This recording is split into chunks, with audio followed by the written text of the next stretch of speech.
Assalamualaikum warahmatullahi wabarakatuh. Apa kabar Ananda? Semoga masih tetap sehat-sehat ya. Kali ini kembali bersama saya Pak Rahmat. Kita akan melanjutkan pertemuan kita yang lalu, yaitu masalah kekongruenan dan kesebangunan. Ananda semoga siap selalu ya. Oke? Sekarang Ananda kita akan menyelesaikan masalah yang menggunakan kekongruenan dua segitiga ya. Kemarin kan sudah kita kasih tahu apa sebenarnya itu kongruen. Kongruen adalah sesuatu benda yang bentuknya sama dan ukurannya juga sama. Nah sekarang bagaimana kita menyelesaikan masalah kalau kita menggunakan sifat atau definisi dari kekongruenan ini pada dua segitiga ya. Di sini Ananda akan saya perlihatkan begini. Katakan ini ada suatu sungai ya, ada suatu sungai ya. Ini kita sebut dengan sungai lah ya. Ada airnya di sini ya, airnya di sini. Nah, ini sungai nih, ini sungai. Nah, sebenarnya Ananda, seperti apa kalau kita ingin mengetahui berapa lebar sungai ini? Ya kalau kita mulai dari sini nyebur atau menyeberang ke sana kan nyebur nih. Nah, jadi kita akan menggunakan konsep kesebangunan, kekongruenan ya, kekongruenan pada suatu segitiga. Ananda caranya adalah langkah-langkahnya. Carilah Ananda posisi di mana Ananda misalnya Ananda posisi di seberang sini. Cari saja di seberang sana atau penanda atau katakanlah ini ada sebuah pohon ya.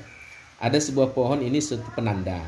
Nah, ketika Ananda memandang pohon ini, bahwa Ananda berdiri di sini, ini sesuatu Ananda berdiri di sini, katakanlah titik A ya, titik Ananda berada di sini, berdiri di sini, artinya bahwa posisi ini tegak lurus ya dengan sungai.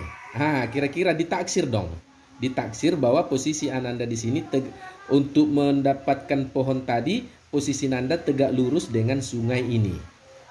Membentuk sudut 90 derajat lah. Jangan pula Ananda pohon di sini, Ananda berdiri di sini, kan nggak tegak lurus. Jadi kira-kira seperti itu. Setelah itu Ananda, setelah Ananda tandai di sini sesuatu titik, ya katakanlah titik A. Kemudian Ananda bergerak ke sini. Di pinggiran sungai ini bergerak, ya katakanlah berapa meter, terserah. Katakan Ananda bergerak kemari adalah katakan 3 meter ya, misal aja lah 3 meter Ananda bergerak sini sampai sini 3 meter ya, 3 meter. Kemudian patokkan di sini sesuatu tongkat. Patokkan sesuatu tongkat, katakanlah ini titik B ya. Titik B, patokkan di sini suatu tongkat. Setelah itu Ananda berjalan lagi ke sini lagi sejauh 3 meter tadi dari sini. Jadi kalau dari sini tadi berarti 6 meter lah kemari ya. Jadi Ananda bergerak lagi melangkah kemari.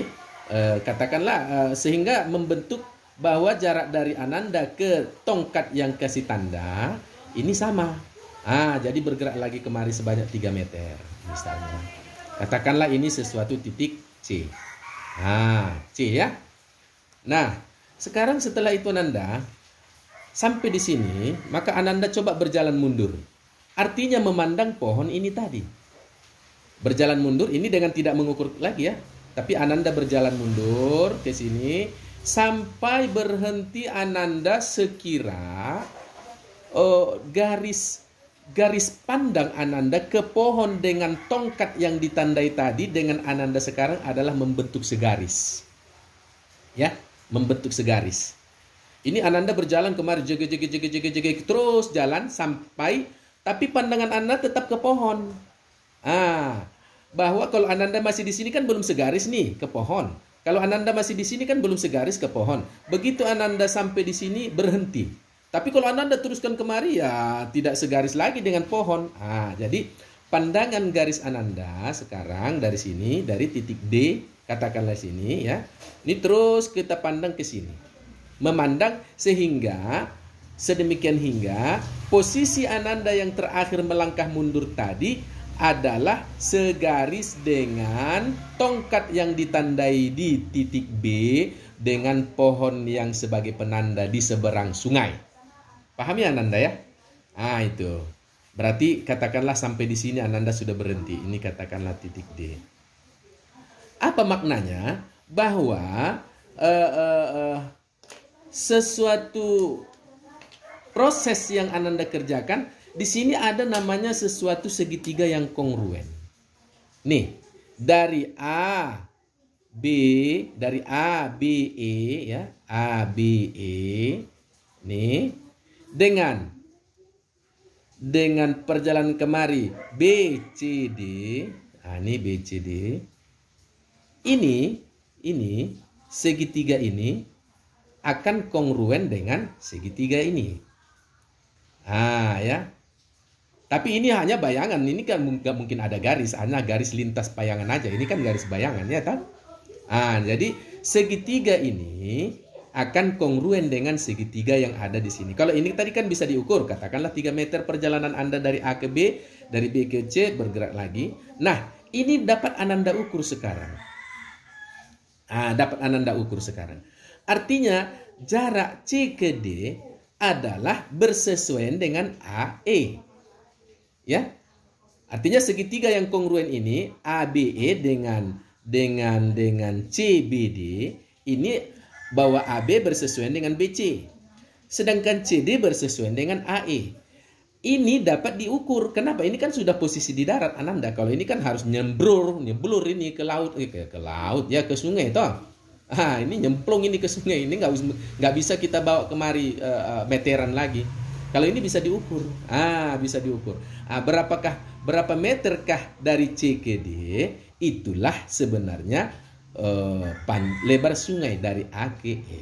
Jadi kita hanya bergerak di posisi darat ini, maka Ananda sudah bisa menentukan berapa lebar sungai dengan konsep kekongruenan. Katakan misalnya ini dapatnya adalah 5 meter.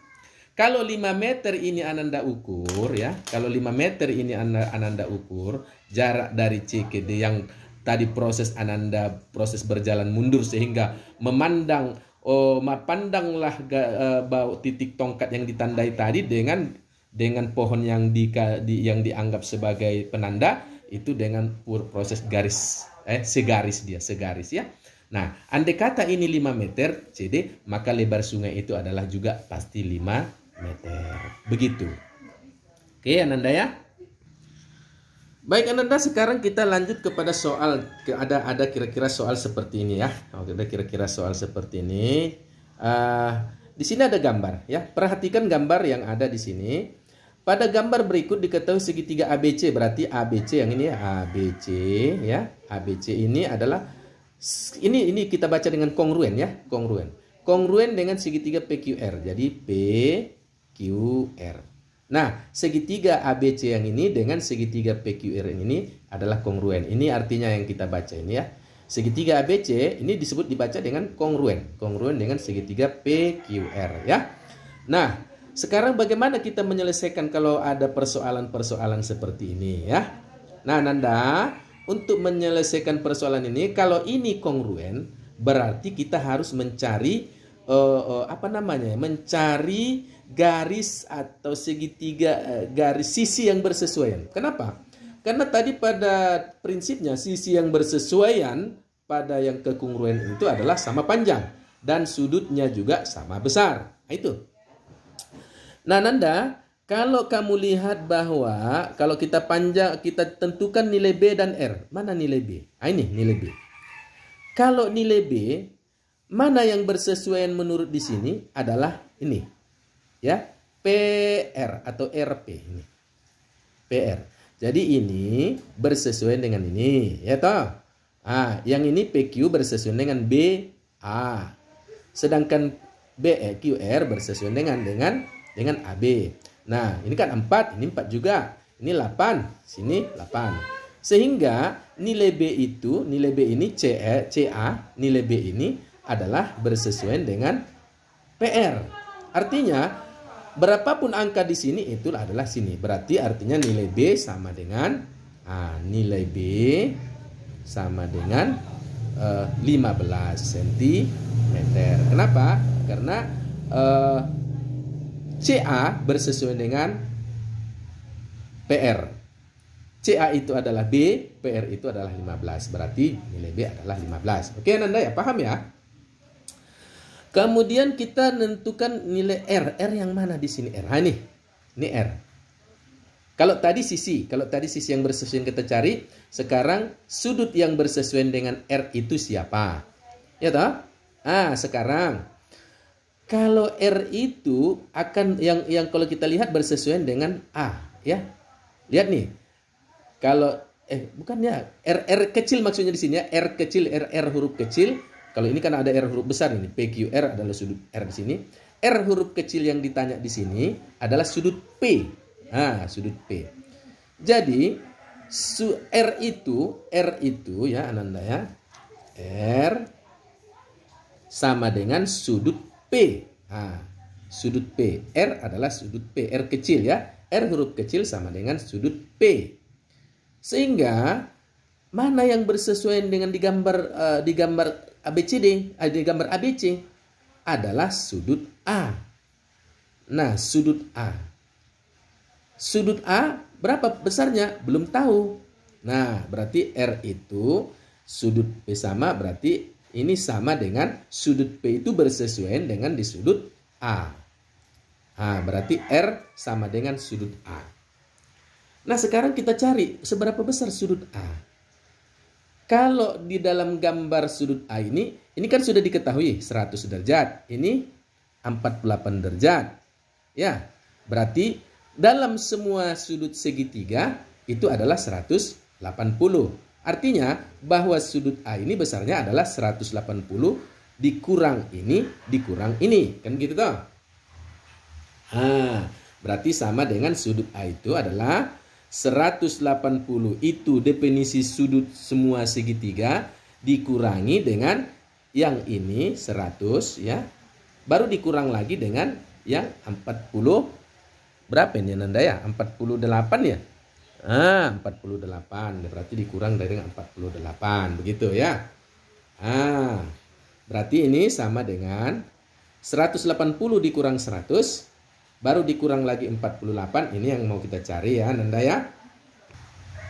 Oke, kalau kita cari tadi berapa Nanda ya? 100 kurang 180 kurang 100 dikurang 48 adalah 36 ya. Nah, 36. Berarti inilah besaran sudut, inilah besaran nilai R. Ya, nilai R pada yang gambar yang ini. Pada persoalan yang ini. Oke, berarti dapatnya adalah 36. Jadi baik begitu ya Ananda ya, ketika ada persoalan untuk menyelesaikan soal Ananda nanti sudah bisa. Jadi Ananda di sini selanjutnya kita supaya kamu lebih pintar lagi ya silakan latihan ya. Latihan ini ada di buku sebenarnya ya. Kalau di buku ini ya, di buku ini sebenarnya itu ada di halaman berapa ya itu ya. Oke Ananda di halaman 146 ya, halaman 146 ini ya. Ini udah saya buatkan di sini. Ada sebenarnya 5 soal di sini ya. Tapi ya udah nanti 3 soal saja yang kamu kerjakan ya. Ini untuk bahan latihan Anda ya. Kerjakan soal berikut pada gambar ini dibaca kongruen ya. Jadi tentukan nilai ini gambar ini dengan ini kongruen nih. Nah, tentukan nilai X, Y, Z, kemudian panjang DE, panjang EC. Ini. Kemudian ada gambar dari nomor 2 lagi nih ya, kamu kerjakan ya. Nomor 3, 1 dan 2 aja deh.